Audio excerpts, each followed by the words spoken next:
AB InBev a augmenté son offre proposée au rival SAB Miller à 67 milliards de livres. L'accord potentiel pourrait créer l'entreprise de brassage la plus dominante dans le monde et représenter la troisième plus grande fusion-acquisition de l'histoire. Bienvenue dans la revue de presse de Dukascopy TV de mardi, je m'appelle Jessica Volker. Il semble qu'il y ait bientôt des applaudissements pour AB InBev et SAB Miller, comme la bataille de la bière touche à sa fin. Et deux plus grands brasseurs du monde font un pas pour se rapprocher d'un accord de fusion, comme les principaux termes de l'accord potentiel sont déjà discutés. La quatrième proposition de AB InBev pour acheter SAB Miller est venue seulement 2 jours avant la date limite que les régulateurs britanniques ont établie pour une offre formelle. Après que SAB Miller avait rejeté 3 premières propositions en raison de ce qu'elles ont été fortement sous-évaluées, la société a refusé de commenter la quatrième proposition. Donc, est-ce que la proposition était trop délicieuse pour dire non?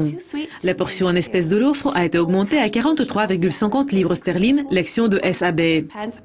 Si la fusion des marques de bière est réussie, cela va réunir des marques telles que Budweiser, Stella Artois et Corona avec Foster's, Grolsch et Peroni. Et les ventes actuelles de 2 marques ensemble représentent plus de 30% de la bière du monde. Les analystes de RBC Capital Market ont déclaré « Nos points de vue restent les mêmes, que ce n'est ni dans l'intérêt de ABI ni dans l'intérêt de SAB que l'offre proposée échoue ». La déclaration a été faite avec les prédictions que 2 parties allaient faire un mouvement avant la date limite de l'offre prévue pour mercredi. Donc, est-ce une bonne affaire pour SAB?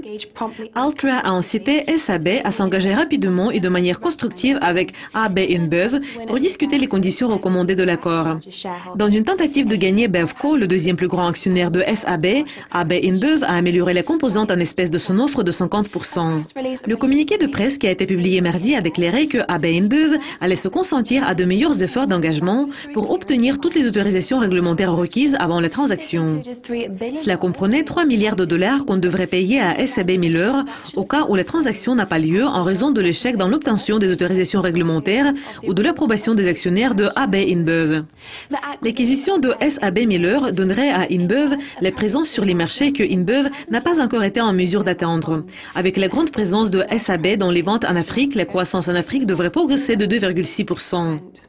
Euromonitor, la société de recherche, a estimé que la part du marché de la société fusionnée serait de 29% après la transaction, ce qui lui donne un avantage de 20 points de pourcentage sur son plus proche concurrent Heineken. Bon, c'est tout pour aujourd'hui, mais revenez pour voir notre prochaine revue de presse présentée par Monica Gibson. Au revoir.